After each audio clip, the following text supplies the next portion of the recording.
नमस्कार। आपका अखबार के रविवारी अंक में आपका स्वागत है। मैं हूं प्रदीप सिंह। पूरी दुनिया में एकमात्र देश था नेपाल जो हिंदू राष्ट्र था। क्यों खत्म हो गया? क्यों हिंदू राष्ट्र नहीं रह गया? उसके पीछे की कहानी क्या है? और उससे भी बड़ी बात, उससे पीछे का षड्यंत्र क्या है? क्यों नेपाल जो है हिंदू राष्ट्र नहीं रह गया? कैसे वहाँ डेमोक्रेसी आ गई? कैसे राजशाही खत्म हो गई? अब आपने बहुत सी बातें और बहुत सी खबरें सुनी होंगी, अखबारों में, पत्रिकाओं में पढ़ने को मिली होंगी। कुछ बातें छिटपुट बाहर तो ज़रूर आई हैं, लेकिन आज आपको कई बातें ऐसी बताने जा रहा हूँ जिससे आपको पूरा परिदृश्य समझ में आएगा, पूरी बात समझ में आएगी कि नेपाल से आज भारत के रिश्ते जो खराब हैं वो क्यों हैं, उसकी जड़ में क्या है। देखिए, नेपाल और भारत के रिश्ते सदियों से सांस्कृतिक स्तर पर रहे हैं। भारत और नेपाल के रिश्तों को जो है आप सनातन धर्म से भी जोड़कर देख सकते हैं, भारतीय संस्कृति से भी जोड़कर देख सकते हैं, भौगोलिक दृष्टि से, आर्थिक दृष्टि से, तमाम तरीके से आप दोनों को जोड़कर देख सकते हैं। लेकिन आज भारत और नेपाल के रिश्ते वैसे नहीं रह गए। आज़ादी के बाद नेपाल भारत के और करीब आना चाहता था। कुछ लोगों का कहना है कि वो भारत में विलय चाहता था। हालांकि इसकी कोई आधिकारिक रूप से कोई पुष्टि करने वाला तथ्य सामने नहीं आया है, कम से कम मुझे जानकारी में नहीं है। लेकिन आज़ादी के बाद जवाहरलाल नेहरू 1946 में ही प्रधानमंत्री बन गए थे। 47 से लगातार नेपाल के महाराजा राजवंश कोशिश करता रहा भारत के नज़दीक आने का, बार बार इसका संदेश देता रहा और बार बार नेहरू की सरकार और नेहरू इसको ठुकराते रहे। दरअसल जवाहरलाल नेहरू को दो बातें पसंद नहीं थी, एक नेपाल की राजशाही और दूसरा उसका हिंदू राष्ट्र होना। उनको लगता था कि उनकी जो वैश्विक छवि है, उनकी जो वैश्विक सोच है, उसमें नेपाल का ये स्वरूप फिट नहीं बैठता है। आप सबको मालूम है, ये कोई छिपी हुई बात नहीं है कि नेहरू साम्यवाद से या वामपंथ से बहुत ज़्यादा प्रभावित थे और नेपाल को इस दृष्टि से, मतलब अगर एक शब्द इस्तेमाल करना चाहें शायद वो कड़ा हो जाएगा, लेकिन उसके अलावा मुझे इस समय कोई शब्द सूझ नहीं रहा, वो हिकारत की नज़र से देखते थे। इसलिए नेपाल की सारी कोशिशें, नेपाल के राज परिवार की सारी कोशिशें कहीं सुनाई, उनका कोई असर भारत सरकार पर नहीं हुआ, यानी नेहरू की सरकार पर नहीं हुआ। भारत की जो डिप्लोमेसी थी, खासतौर से बात कर रहे हैं इंडियन फॉरेन सर्विस के लोगों की, उस पर बहुत बड़ा प्रभाव था साम्यवाद का। उनमें से बहुत से लोगों के बारे में कहा जाता है कि वो वीके कृष्ण मेनन के शिष्य थे या उनके अनुयायी थे, इस तरह के लोग थे। तो मानसिकता उनकी भी उसी तरह की थी। तो संबंध बिगाड़ने में ये भी एक कारण बना। जब भारत की ओर से कोई प्रोत्साहन, कोई समर्थन, कोई स्वागत नहीं मिला नेपाल को, तो नेपाल अपनी ज़रूरतों के लिए उसने चीन का रुख देखा। दरअसल वो भारत के करीब आना चाहता था चीन की विस्तारवादी नीति से बचने के लिए। लेकिन विडंबना देखिए समय की कि आखिरकार उसको चीन की तरफ झुकना पड़ा, क्योंकि भारत साथ देने को तैयार नहीं था। तो ये नेहरू जब तक रहे तब तक ये स्थिति बनी रही। नेहरू के जाने के बाद लाल बहादुर शास्त्री और इंदिरा गांधी ने कोर्स करेक्शन की कोशिश की, इस स्थिति को सुधारने की कोशिश की। दोनों देशों के बीच में संबंध थोड़ा सुधरने लगे। लेकिन भारत नेपाल संबंधों को असली झटका, और कहें कि सबसे बड़ा झटका जो लगा, वो राजीव गांधी के समय में। राजीव गांधी प्रधानमंत्री बनने के बाद सार्क सम्मेलन में गए नेपाल, उनकी पहली यात्रा थी। दूसरी यात्रा उनकी दिसंबर 1988 में हुई। इस दूसरी यात्रा में उनके साथ उनकी पत्नी सोनिया गांधी भी गई थी। देखिए, यहां से मामला बिगड़ना शुरू हुआ। सोनिया गांधी साथ गई थी इसलिए नहीं। सोनिया गांधी गई तो उन्होंने इच्छा जाहिर की कि वो पशुपतिनाथ मंदिर जाना चाहती है। मंदिर के जो प्रबंधक थे, जो ट्रस्टी थे, उन लोगों ने भारतीय दूतावास को पहले से सूचित कर दिया था कि अगर राजीव गांधी आना चाहें पशुपतिनाथ मंदिर में तो उनका स्वागत है, लेकिन सोनिया गांधी को प्रवेश की अनुमति नहीं मिलेगी।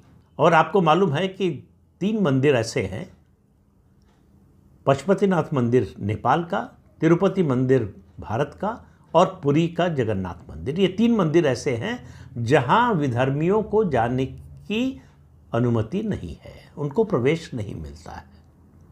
इसमें बड़ा बवाल भी होता है समय समय पर, लेकिन ये उन मंदिरों की परंपरा है। अब जब ये खबर राजीव गांधी को मिली तो वो किंग वीरेंद्र से मिले, जो महाराजा थे नेपाल के, और उनसे कहा कि वो अपने प्रभाव का इस्तेमाल करें और सोनिया गांधी को मंदिर में प्रवेश की अनुमति दिलाएं। उन्होंने बड़े साफ शब्दों में कहा कि मंदिर का जो प्रबंधन है उसमें नेपाल की सरकार का या उनका कोई दखल नहीं, बल्कि उन्होंने शायद मजाक में कहा कि भाई मंदिर के जो बड़े पुजारी हैं, जो लोग प्रबंधन देखते हैं, वो तो सब आप ही के देश के हैं, तो आप अपने देश के लोगों को समझाइए। लेकिन उन्होंने कहा कि मैं इस मामले में कोई मदद नहीं कर सकता। राजीव गांधी और सोनिया गांधी ने इसे अपना अपमान माना। भारत लौटने के बाद इत्तेफाक से 2 चीज़ें और हुई। एक, नेपाल ने चीन से कुछ हथियार खरीदे। दूसरा, जो भारत नेपाल संधि थी वो एक्सपायर हो गई। तो इन दोनों को बहाना बनाकर राजीव गांधी ने नेपाल के खिलाफ ब्लॉकेड का ऐलान कर दिया। उससे नेपाल की अर्थव्यवस्था चरमरा गई है, पूरे देश में हाहाकार मच गया। वहाँ के लोगों का मन भारत से खट्टा हो गया। उनको लगा कि हम भारत, जिसको एक तरह से अपना बड़ा भाई मानते हैं, साथी मानते हैं, सनातन का साथी मानते हैं, सांस्कृतिक रूप से हम दोनों देश एक ही हैं, वो उसने हमको न केवल कष्ट पहुंचाया बल्कि हमारे संकट के समय साथ नहीं दिया, ये तो अलग बात है, हमारे ऊपर अत्याचार भी किया। ये सोनिया गांधी का बदला था अपने अपमान का। लेकिन बात यहीं तक नहीं रही। सोनिया गांधी इस अपमान को भूली नहीं। उन्हें नेपाल को और सबक सिखाना था। कि राजीव गांधी की इस नीति का नतीजा ये हुआ, और वैसे बता दें कि राजीव गांधी की ये अकेली ऐसी फॉरेन पॉलिसी की गलती नहीं थी। श्रीलंका का आपको मालूम है, जब उन्होंने IPKF भेजी थी। उसके अलावा म्यांमार, राजीव गांधी की नीतियों के कारण म्यांमार भी चीन की शरण में चला गया, चीन की तरफ चला गया। म्यांमार भारत के साथ संबंध सुधारना चाहता था। आंग सू की जो है वो जनतंत्र समर्थक नेता थी, और आंग सू की के बारे में थोड़ा सा जानना ज़रूरी है। आंग सू की कई साल तक नई दिल्ली के 24 अकबर रोड, जो अब कांग्रेस पार्टी का मुख्यालय है, उसमें रही थी। राजीव गांधी के साथ पढ़ी थी। राजीव गांधी और संजय गांधी की दोस्त थी। ये तीनों लोग राष्ट्रपति भवन में घुड़सवारी सीखने जाते थे। अब आप अंदाज़ा लगाइए कि उस समय क्या चल रहा था। ये जो एंटाइटलमेंट का भाव है राहुल गांधी के अंदर, वो पीढ़ी दर पीढ़ी से चला आ रहा है। कि प्रधानमंत्री के पुत्र, उस समय तो राजीव गांधी की और संजय गांधी की यही पहचान थी। राष्ट्रपति भवन की जो माउंटेड ब्रिगेड होती है, उसके लोग प्रशिक्षण देते थे इन तीनों लोगों को घुड़सवारी की। तो उस दोस्ती के चक्कर में राजीव गांधी ने जो म्यांमार की मिलिट्री जुंटा थी उसको नाराज कर दिया, और आंग सू की का जो है पूरी तरह से समर्थन किया, उनके आंदोलन का समर्थन किया, हर तरह से मदद की। म्यांमार चीन की तरफ चला गया, जिसका नतीजा आज तक हम उठा रहे हैं। हमारे नॉर्थ ईस्ट में जो समस्याएं हैं उनमें इसका बहुत बड़ा रोल है, बहुत बड़ी भूमिका है। लेकिन हम बात आज नेपाल की कर रहे हैं। नेपाल को ये सबक सिखाने के बाद सोनिया गांधी का बदला पूरा नहीं हुआ था। वो नेपाल से राजशाही को खत्म करने पर आमादा थी। उसके लिए राजीव गांधी ने क्या किया कि रॉ का पूरा तंत्र राजशाही के खिलाफ अभियान चलाने में लग गया। तो वहां जितने राजशाही विरोधी तत्व थे उनको एक किया गया। ये पुष्प दहल कमल प्रचंड जो हैं, उनको इसके नेता के रूप में उभारा गया। 2 लोगों ने इसमें और भूमिका निभाई, हालांकि 3 लोगों ने निभाई, तीसरे की बात बाद में करूंगा, पहले 2 लोगों। सीताराम येचुरी, जिनका अभी अभी निधन हुआ है, सीपीएम के महासचिव थे, उस समय नहीं थे। उन्होंने नेपाल के माओवादियों को एक किया। अब आप देखिए कि वो माओवादी, उनको लग रहा था कि यहाँ जो माओवादी हैं भारत में, उनका इन दोनों का संबंध बन जाएगा तो माओवाद का विस्तार होगा, यानी वामपंथ का विस्तार होगा। वो तो एक उद्देश्य था। लेकिन वो सारे के सारे माओवादी नेपाल के, जिनको सीताराम येचुरी ने एक किया, इकट्ठा किया, ये जानते हुए भी कि ये सब चीन के समर्थक हैं। आज वो चीन के सबसे बड़े पैरोकार हैं, जिसकी कीमत हम आज चुका रहे हैं।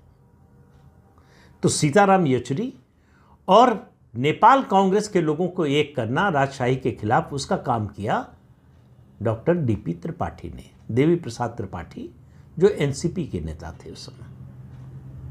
उनके संबंध थे पुराने। उनमें से बहुत से लोग ऐसे थे जो या तो जेएनयू में या तो काशी हिंदू विश्वविद्यालय में पढ़े हुए थे, और उनमें से ज़्यादातर लोग भारत में किसी न किसी शहर में, बनारस में या दिल्ली में रहे हुए थे। तो इन दोनों का गठबंधन बनाया गया राजशाही के खिलाफ। और एक चीज़ और आप याद रखिए कि नेपाल के जो महाराजा हैं, उनको नेपाल में भी और भारत में भी भगवान विष्णु का अवतार माना जाता है। तो ये बात वामपंथियों को कैसे पसंद हो, ये बात सोनिया गांधी को कैसे पसंद हो, और ये बात कांग्रेस पार्टी को कैसे पसंद हो। तो कांग्रेस पार्टी का हिंदू विरोध आज जो दिखाई दे रहा है राहुल गांधी में आपको, वो कोई नया नहीं है, वो लंबे समय से चला आ रहा है। वो पार्टी की परंपरा और परिवार की परंपरा दोनों से जुड़ा हुआ है। तो नेपाल की संसद में वहाँ कॉन्स्टिट्यूएंट असेंबली बनी राजशाही के खिलाफ, और उसने प्रस्ताव पास किया। 18 मई 2006 में नेपाल की संसद ने प्रस्ताव पास करके राजा के अधिकार ज़्यादातर छीन लिए। 90,000 जो सैनिक थे, उनके सुप्रीम कमांडर हुआ करते थे नेपाल के महाराजा, उनको हटाकर वो 90,000 सैनिकों की सुप्रीम कमांड जो है वो नेपाली संसद को दे दी गई। राजा की संपत्ति पर बहुत सारे टैक्स लगा दिए गए। तो राजा को अपदस्थ करने में सीताराम येचुरी और डीपी त्रिपाठी की बड़ी भूमिका थी। जाहिर है कि उसमें भारत सरकार की भूमिका थी। रॉ के एक स्पेशल डायरेक्टर अमर भूषण ने अपनी किताब इनसाइड नेपाल में लिखा है, यानी रॉ ने कैसे राजशाही को नेपाल में अपदस्थ किया, उसमें रॉ की बहुत बड़ी भूमिका थी। उसके बारे में उन्होंने विस्तार से लिखा है कि ये सब कैसे हुआ, किस तरह से किया गया। एक तीसरे व्यक्ति की मैंने बात की थी। नेपाल में राजशाही को ख़त्म करना है और उसमें रॉ की पूरी ताकत लगी हुई है, भारत सरकार की मतलब ताकत लगी हुई थी। तो इसके बारे में अंतिम फैसला करने से पहले सोनिया गांधी विपक्ष को साथ लेना चाहती थी। उन्होंने अटल बिहारी वाजपेयी से पूछा, जो उस समय विपक्ष के नेता थे। उन्होंने अपनी पार्टी के एक नेता को नेपाल भेजा और कहा कि वहां से पता करके रिपोर्ट दो। अब उस नेता का मैं नाम नहीं लेना चाहता, वो राज्यसभा के सदस्य भी रह चुके हैं। उन्होंने लौटकर जो रिपोर्ट दी वो पूरी तरह से गलत रिपोर्ट थी। और रिपोर्ट ये दी, नेपाल के राजा चीन से मिल गए हैं और भारत विरोधी काम में लगे हैं, इसलिए राजशाही का खत्म होना जरूरी है, भारत के हित में है। और सोनिया गांधी के इस कदम को, सोनिया गांधी तो अपना बदला लेने पर उतारू थी। उनको राजशाही को खत्म करना था, नेपाल के राजा को सबक सिखाना था और नेपाल को सबक सिखाना था, क्योंकि वो अपने अपमान को अभी तक भूली नहीं थी।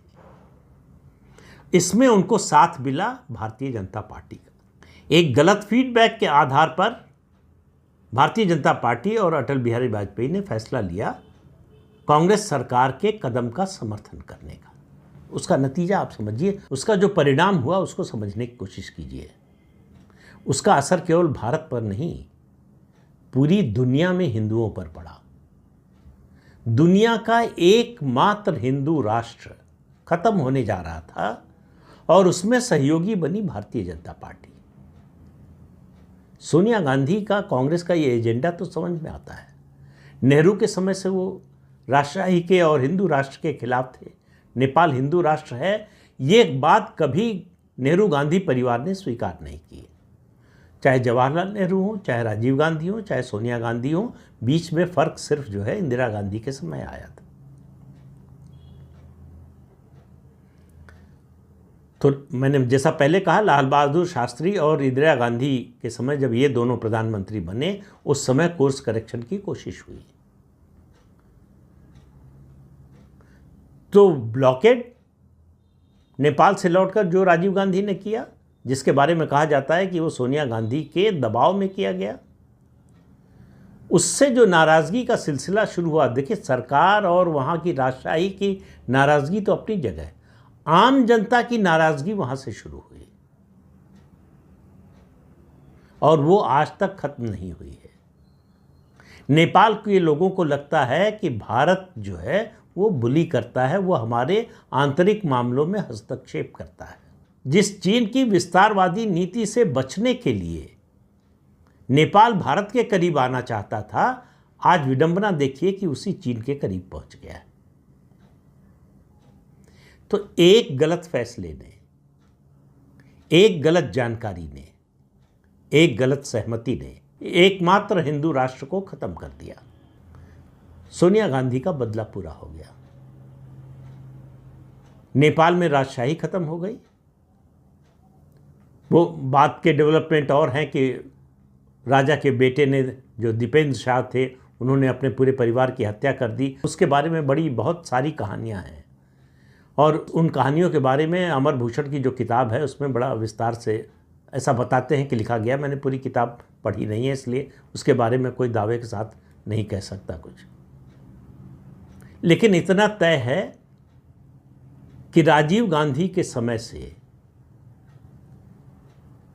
रॉ, हमारी जो खुफिया एजेंसी है, रिसर्च एंड एनालिसिस विंग, जो विदेशी खुफिया एजेंसी है, उसकी बहुत बड़ी भूमिका थी नेपाल का हिंदू राष्ट्र का दर्जा खत्म करने और नेपाल से राजशाही को खत्म करने में। आज स्थिति ये है कि हमारे पड़ोसी देशों में जो देश हमारे सबसे करीब था, सांस्कृतिक रूप से जिससे सैकड़ों हजारों साल के संबंध थे, वो हमारे खिलाफ है इस समय। और वो खिलाफ हो, इतना होता तो शायद गनीमत होती। वो हमारे दुश्मन देश के प्रभाव में है। नेपाल में माओवादियों का प्रभुत्व बढ़ रहा है, सत्ता उनके हाथ में चली गई, राजशाही हट गई, हिंदू राष्ट्र नहीं रहा। ये एक बड़ा खतरा था भारत के लिए, एक बड़ा धक्का था भारत के लिए। लेकिन कोढ़ में खाद जिसको कहते हैं कि नेपाल माओवादियों के कब्जे में चला गया, और वो माओवादी जो चीन समर्थक हैं, बड़ा स्पष्ट है। तो चीन के लिए नेपाल में अपनी पैठ बढ़ाना, अपना प्रभाव बढ़ाना बहुत आसान हो गया। आज वही माओवादी हमारे लिए सरदर्द बने हुए हैं। भारत नेपाल संबंधों में सबसे बड़े रोड़ा है और ये सब किया धरा इस परिवार का है। अपनी सोच और निजी खुन्नस, बदले की कार्रवाई, इसके लिए एक हिंदू राष्ट्र को खत्म कर दिया। इस सब को बताने का मेरा मतलब यह है कि हिंदुओं को ये बात समझ में आनी चाहिए कि ये परिवार हिंदू विरोधी रहा है और आज नहीं हुआ है।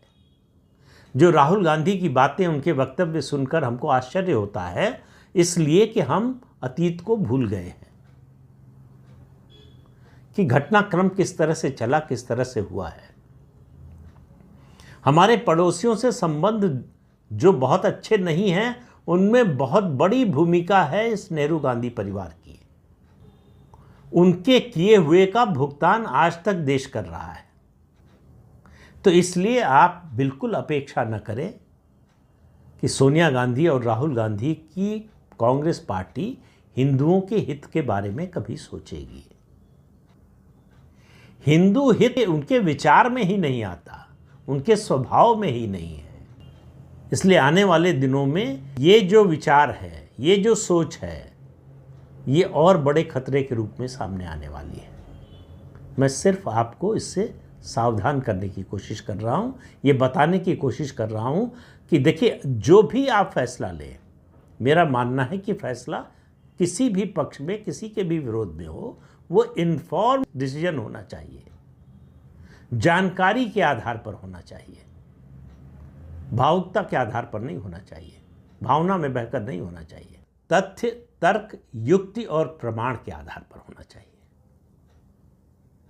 तो इसके बारे में सोचिए और अपना फैसला खुद कीजिए।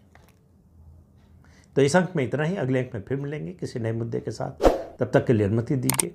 आपसे अनुरोध है कि चैनल देखिए, शेयर कीजिए, लाइक कीजिए और सब्सक्राइब